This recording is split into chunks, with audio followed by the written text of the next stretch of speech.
आज के लेक्चर में हम बात करेंगे इकोलॉजिकल प्रॉब्लम्स की।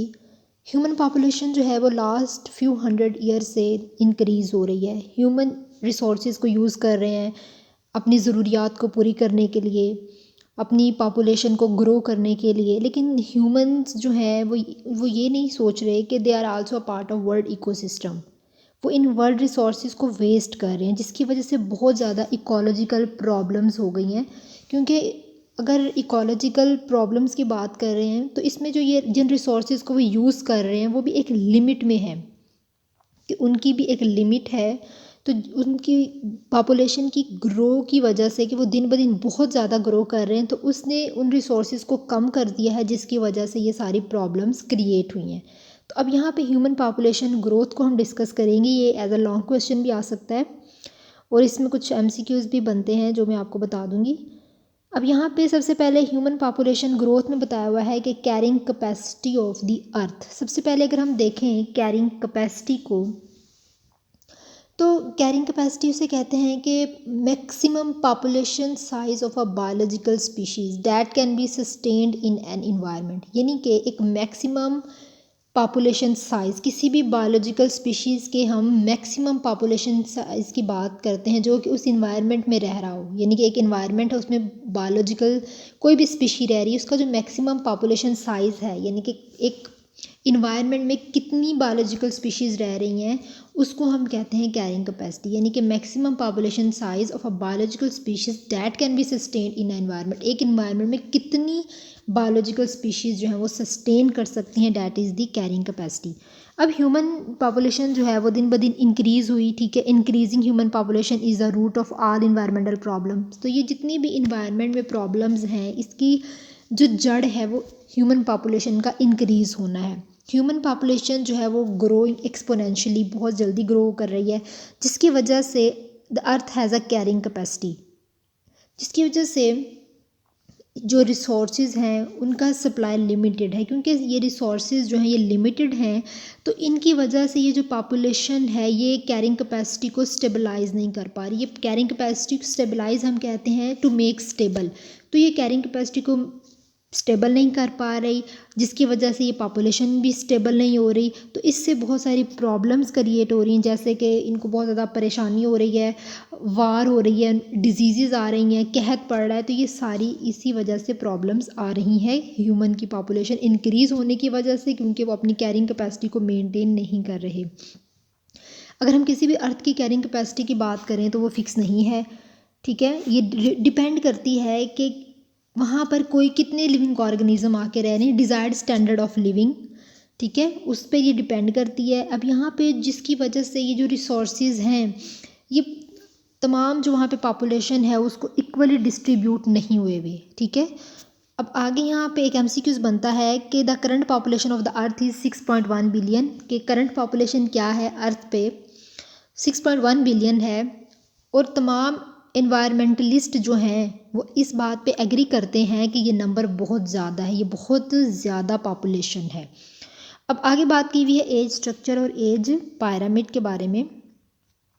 As structure and age pyramid में बात करते हैं इंटेंस एफर्ट्स।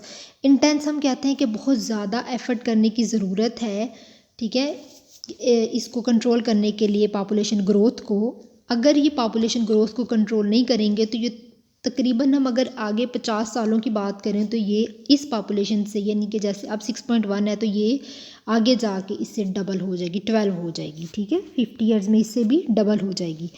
अब आगे इन्होंने बताया हुआ है कि ये जो एज करेक्टरिस्टिक्स हैं वर्ल्ड पॉपुलेशन के, ये एक्सप्लेन करते हैं कि ह्यूमन पॉपुलेशन जो है वो बहुत जल्दी किस तरह ग्रो कर रही है, कैसे जो है ये दिन ब दिन इतनी ग्रो करती है। तो ये आगे इन्होंने बताया हुआ है कि ये जो एज स्ट्रक्चर ऑफ पॉपुलेशन है ये हमें बताता है pre reproductive, reproductive and post reproductive classes के बारे में। ये भी एमसीक्यूज में आपसे पूछा जा सकता है।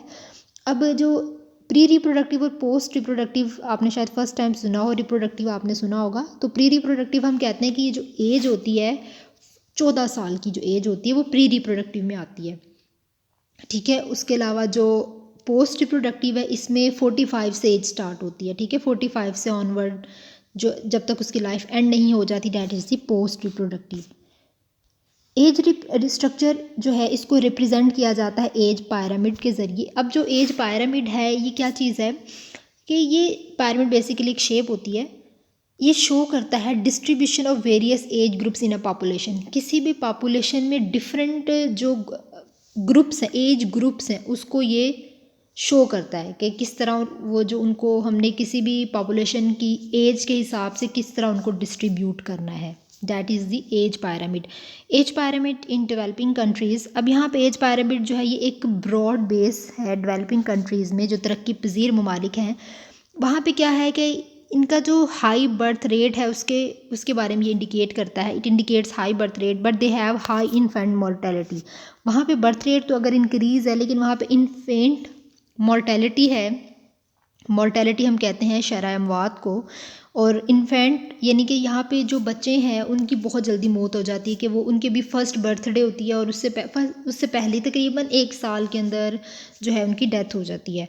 तो ये जिसकी वजह से जो है आगे इन्होंने बताया हुआ है कि it offsets these high birth rates. Some developing countries adopt modern technologies. तो फिर कुछ जो डेवलपिंग कंट्रीज़ हैं, तरक्की पजीर ममालिक, उन्होंने बहुत सारी मॉडर्न टेक्नोलॉजीज़ को अडॉप्ट किया है और उन टेक्नोलॉजीज़ की वजह से जो रिड्यूस हुई है प्री रिप्रोडक्टिव मोर्टेलिटी, यानी कि बच्चों की जो अमवात है, जैसे प्री रिप्रोडक्टिव हम 14 साल की बात करें तो उससे पहले जो बच्चे बहुत जल्दी मर जाते थे, तो उसकी इन टेक्नोलॉजीज़ की वजह से उनकी शरह अमवात जो है वो कम हुई है। So it prolongs the life of the Elder people, जिसने उनकी एल्डर पीपल की लाइफ को प्रोलॉन्ग भी किया है। अब आगे इन्होंने बताया हुआ है कि but reproductive practice changes there for population explosion occur. लेकिन इनका जो रिप्रोडक्टिव प्रैक्टिस है वो बहुत ज़्यादा चेंज हुआ है, रिप्रोडक्टिव सिस्टम जो है उसमें चेंज हुआ है जिसकी वजह से पॉपुलेशन एक्सप्लोजन अकर हुआ है। उसके अलावा जो इनका कल्चर है वो भी आहिस्ता अगर हम कहें स्लोली चेंज होता रहा है। लेकिन जो यहाँ के लोग हैं उन्होंने जो मॉडर्न बर्थ कंट्रोल प्रैक्टिसेस हैं उनको नहीं अपनाया। अब ये जो मॉडर्न बर्थ कंट्रोल प्रैक्टिसेस हैं यहाँ पे, जैसे अगर हम पाकिस्तान की बात करते तो यहाँ पे नहीं इसको किया जाता। लेकिन अगर हम तरक्की पजीर ममालिक में जैसे कि हम अमेरिका की बात कर ले या यूएस की बात कर रहे हैं, तो वहाँ पे उन्होंने एक बताया होता है कि जी आपने जो बेबीज़ आपके इतने होने चाहिए। तो ये चीज़ जो है ये बर्थ कंट्रोल में आती है। अब आगे age pyramid in developed countries की अगर बात करें तो वहाँ पे फिक्स रख भी, अब हमने हमारे इतने बेबीज़ होंगे इतने नहीं होंगे, ठीक है। तो यहाँ पे एक पूरा उन्होंने जो है कंट्रोल किया होता है।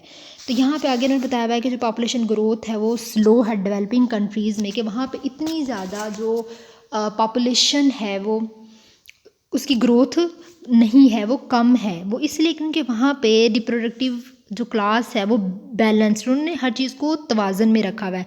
जैसे जो अमेरिकन है वो इस मॉडर्न बर्थ कंट्रोल को यूज़ करते हैं। आगे उन्होंने बताया हुआ है कि जो हम बात करते हैं यूनाइटेड स्टेट्स की, therefore birth rate in the United states have decrease in recent years. अगर हम बर्थ रेट की बात करते हैं यूनाइटेड स्टेट की तो वहाँ पे बर्थ रेट बहुत कम हुआ है कुछ सालों में। लेकिन still US population is now at about 272 million. लेकिन अगर हम यूएस पॉपुलेशन की बात करते हैं तो यूएस पॉपुलेशन की अभी भी आबादी जो है वो 272 मिलियन है। ये भी आपसे एमसीक्यूज़ में इस तरह के जो सवाल हैं वो पूछे जाएंगे। It is still growing.